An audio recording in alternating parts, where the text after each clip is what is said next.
जय हिंद। मैं धर्मेंद्र कुमार। तो line by line Hindi NCERT series upon discuss कर रहे हैं। और जो चैप्टर अपना चल रहा है वो है खाद्य उत्पादन में वृद्धि की कार्य नीति, strategies for enhancement in food production. दो सेशन ऑलरेडी अपन ने डिस्कस कर लिए हैं इसके अंदर, जिसमें अपन ने बात की थी पशुपालन की और दूसरा पादप प्रजनन की।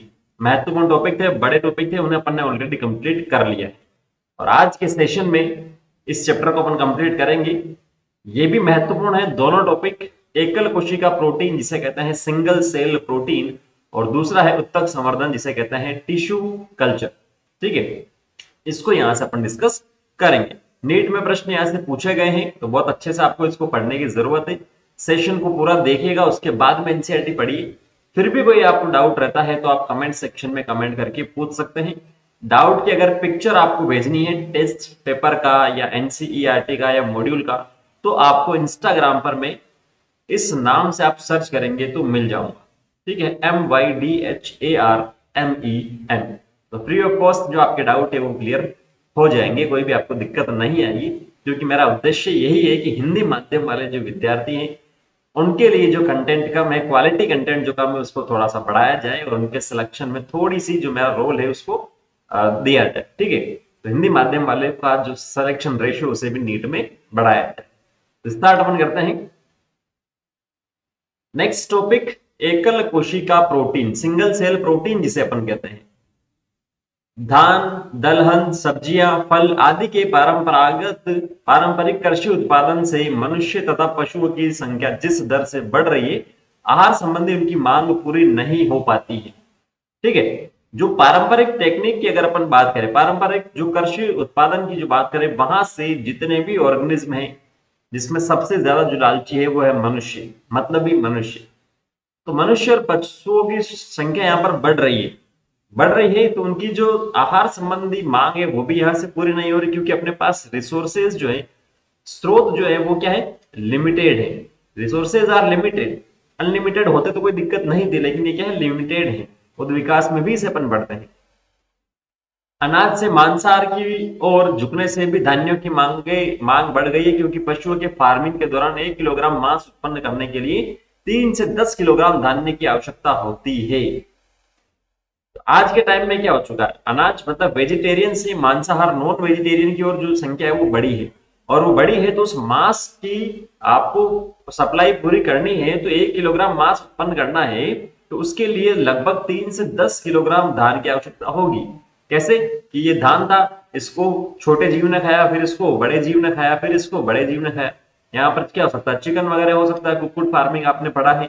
और फिर बड़े में आपके पास मेनली तो जो बकरा बकरी जिसे अपन कहते हैं वो यहाँ पर हो सकता है। तो ये जो 3 से 10 किलो यहाँ पर धान होगा, इसे खाएगा तो यहाँ पर आपको लगभग 1 केजी मांस ही मिलेगा। तो यहाँ पर क्या हो रहा है, इनकी भी कमी हो रही है। ठीक है, 25% से भी अधिक मानव की जनसंख्या भूख और कुपोषण का शिकार है। पशु तथा मानव पोषण के लिए प्रोटीन के वैकल्पिक स्रोतों में से एक आता है सिंगल सेल प्रोटीन या एकल कोशिका प्रोटीन। अब एकल कोशिका जैसा कि नाम से ही आपको पता चल रहा है, कोशिकाओं की बात करें, जीव की बात करें, तो एक तो होता है एक कोशिकीय और दूसरा क्या होता है, बहुकोशिकीय, प्रोकैरियोट और यूकैरियोट। यूनिसेल्युलर और मल्टी सेल्युलर भी इन्हें अपन कह सकते हैं। और एक कोशिकीय जीव में क्या आते हैं, सूक्ष्म जीव ही आएंगे। कौन से जीव आएंगे, सूक्ष्म जीव ही आएंगे। और सूक्ष्म जीवों का रोल तो आपको पता ही है, जैव तकनीकी चैप्टर में भी बहुत अच्छे से अपन ने इसको पढ़ा है और पढ़ते हैं अपन, कि इनकी जो कोशिका विभाजन की जो दर होती है बहुत तेज होती है। ठीक है, तो अभी समझेंगे, आपको समझ में आ जाएगा। सूक्ष्म जीवों का प्रोटीन के अच्छे स्रोत के रूप में बड़े पैमाने पर उत्पादन किया जा रहा है।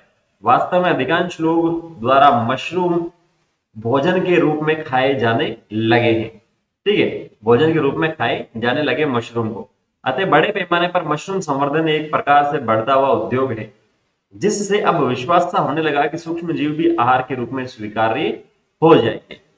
फिर लिखा नील हरित शैवाल जैसे स्पाइरुलिना को आलू संसाधन संयंत्र, जिसमें स्टार्च, घास फूस, शीरा,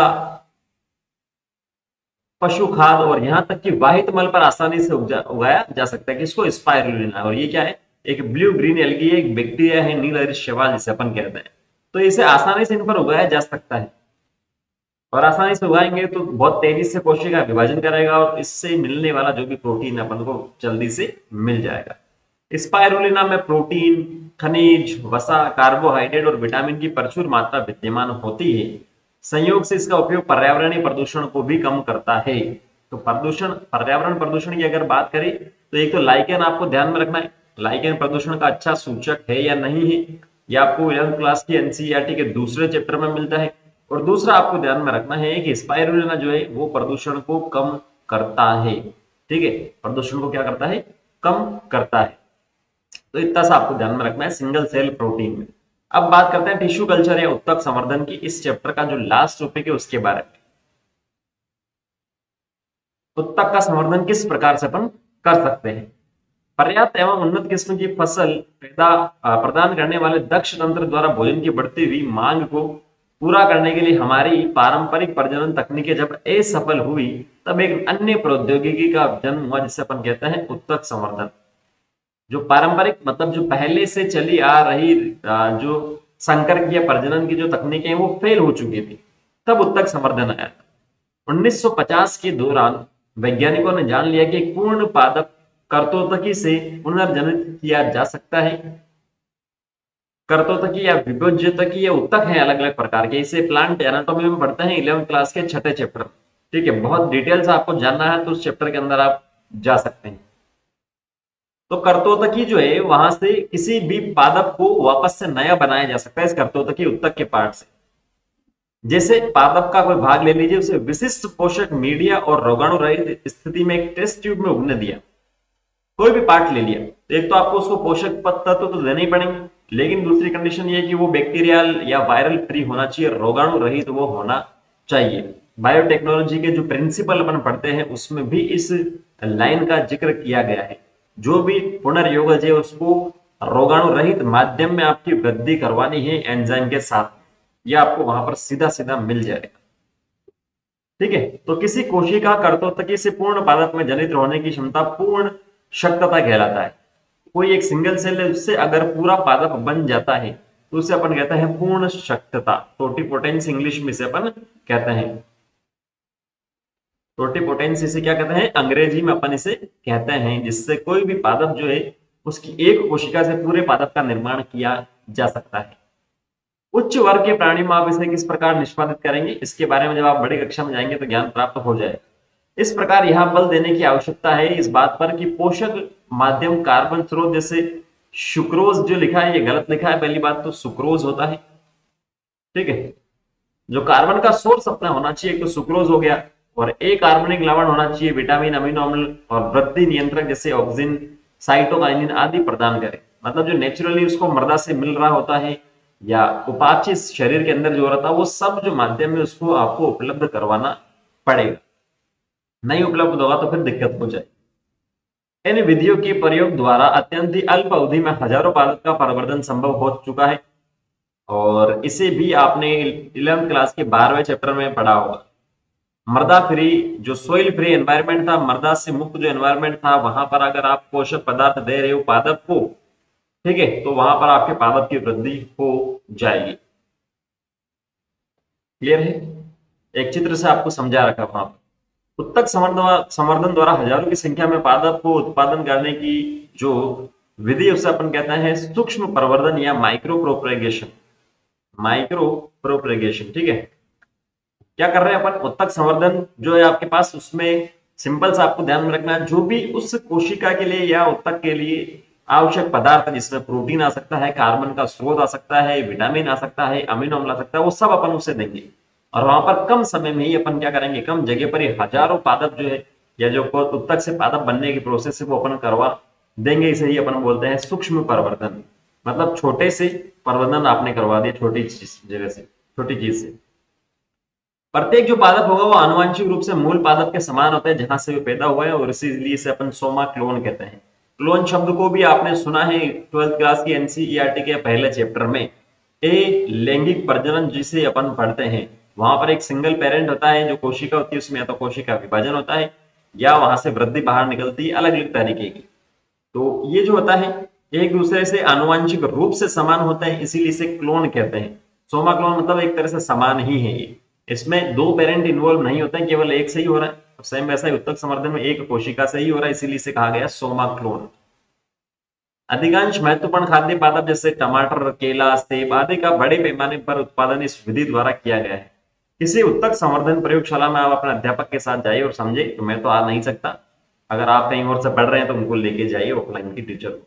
तो यहां से प्रश्न पूछा जा सकता है कि निम्न में से कौन सी सब्जी या जो खाद्य पदार्थ है, पादप है, उसका सोमा क्लोन से उत्पादन नहीं किया गया। ऑप्शन मिलेगा टमाटर, केला, सेब या आपको मिल जाएगा खीरा। क्योंकि एनसीईआरटी के हिसाब से खीरा अपन को नहीं दे रखा, गोभी नहीं दे रखी, जो भी एक्स वाई जेड एग्जाम्पल मिल जाएगा। तो इन तीनों को आपको ध्यान में रखना है, टमाटर, केला और सेब जो है सोमा क्लोन के एग्जाम्पल हैं। इस विधि का अन्य महत्वपूर्ण उपयोग रोग ग्रसित पादपों से स्वस्थ पादपों में पुनर्लाभ है। यदि पादप विषाणु से संक्रमित है तब भी विभज्योतक जो शीर्ष और कक्षीय विषाणु से ए प्रभावित रहते हैं। ये एआईपीएमटी का प्रश्न है आपका। क्या है? एआईपीएमटी का प्रश्न है। ये कोई पादप है, जैसे मान लो ये इसको अपन हटा देते हैं यहाँ से। मान लो ये पादप था, ये इसकी शाखाएं निकल रही है, ये इसकी शाखाएं निकल रही है, और सबसे लास्ट में जो सबसे सिरे पर जो है वो विभज्योतक कोशिका है या कोई कक्ष में निकल रही है साइड में, तो वो आपके पास विभज्योतक है। और विभज्योतक की प्रॉपर्टी 11th क्लास की एनसीईआरटी के छठे चैप्टर में जो अपन पढ़ते हैं, तो क्या होता है कि रैपिडली मतलब बहुत तेजी से इन जगह पर क्या होगा, कोशिका विभाजन होगा। ये जो आपको रीजन बताया जा रहा है ना, शीर्ष मतलब सिरे पर, कक्षीय मतलब कक्ष में, तो इन जगह पर क्या होगा कि बहुत तेजी से रैपिडली सेल डिवीजन होगा। और जब बहुत तेजी से सेल डिवीजन होगा, तो अगर ये वाला जो आपका एरिया जो है किसी वायरस से, बैक्टीरिया से प्रभावित है, तो यहां पर ये प्रभावित नहीं होगा, क्योंकि प्रभावित होने से पहले ही कोशिका यहां पर विभाजित होती रहेगी। तो इससे क्या होगा कि जो ग्रसित पादप, उससे भी अपन स्वस्थ पादप बना सकते हैं इस विधि से, उत्तक का संवर्धन करवा करके। ठीक है। अतः विभज्योतक जिसे मेरिस्टेम को अलग कर उसे विट्रो में उगाया जाता ताकि विषाणु मुक्त पादप तैयार हो सके। वैज्ञानिकों को केला, गन्ना, आलू आदि संवर्धित विभज्योतक तैयार करने में काफी सफलता मिली है। यहां तक कि वैज्ञानिकों ने पादपों से एकल कोशिकाएं अलग किया तथा उनकी कोशिका भित्ति का पाचन हो जाने से प्लाज्मा झिल्ली द्वारा गिरे नग्न प्रोटोप्लास्ट पता किया जा सका। ये तो पहले की बात है। ये भी बायोटेक्नोलॉजी में अपन ने पढ़ा था, पुनर्योगज डीएनए बनाने के लिए आपको जो कोशिका भित्ति है उसको अलग करना पड़ेगा। ठीक है। जैसे सेल्यूलोज की बने तो सेल्यूलेज आएगा, काइटिन की बनी तो काइटिनेज आएगा। तो उस कोशिका भित्ति को अपन विलेयशील कर देंगे, वो घुल जाएगी, तो अंदर जो भी बचेगा वो प्रोटोप्लास्ट है, इसको अपन अलग कर सकते हैं। और अलग अलग कोशिकाओं में जो प्रोटोप्लास्ट है, प्रोटोप्लास्ट, इसका संवर्धन अपन कर सकते हैं।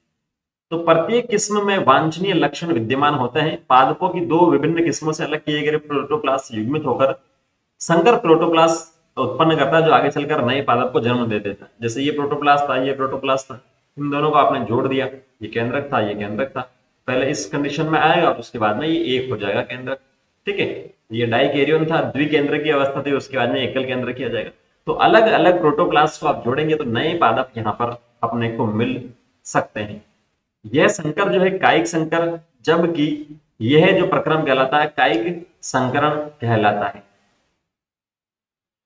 ऐसी स्थिति की कल्पना करो जब टमाटर का प्रोटोप्लास्ट आलू के प्रोटोप्लास्ट से युग्मित होता है, तो कल्पना कर सकते हैं क्या? तो जवाब आना चाहिए बिल्कुल कर सकते हैं, जो भी रिजल्ट होगा, लेकिन कर तो सकते हैं अपन। तथा वृद्धि करने के बाद इससे नए संकर पादप का जन्म होता है। पोमेटो आपने सुना होगा, नहीं सुना? पोमेटो, पोमेटो मतलब पटेटो का पो आया है, पोटेटो का। ठीक है। पटेटो जो है उसका आया है पो, और जो टोमेटो है उसका आया है टो। पो यहां से आया है पो, और यहां से आया मिटो, पोमेटो या टोमेटो। टोमेटो होगा नहीं, पोमेटो होगा। तो आलू और जो टमाटर है उन दोनों से पोमेटो बनाया जा चुका है। ठीक है, ये लिखा है आप। इसमें टमाटर और आलू के अभिलक्षण संयुक्त रूप से होता है। इस प्रक्रम के परिणाम स्वरूप पोमेटो का निर्माण होता है, परंतु दुर्भाग्यवश इस पादप में व्यावसायिक उपयोग के लिए वांछित समुचित अभिलक्षणों का अभाव था। तो ये खाने पीने के लिए काम में नहीं आया, तो इसका व्यवसाय नहीं हो सका, इसीलिए बोला कि रहना दो इसको, फालतू की मेहनत अपन को करनी है। तो यहां पर जो है अपना ये चैप्टर क्या होता है, कंप्लीट होता है। क्या होता है, कंप्लीट होता है ये चैप्टर अपना।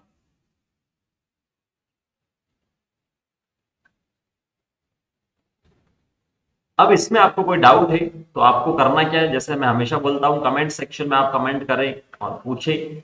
डाउट की पिक्चर भेजनी हो तो इंस्टाग्राम पर आपको मैं मिलूंगा, MYDHARMEN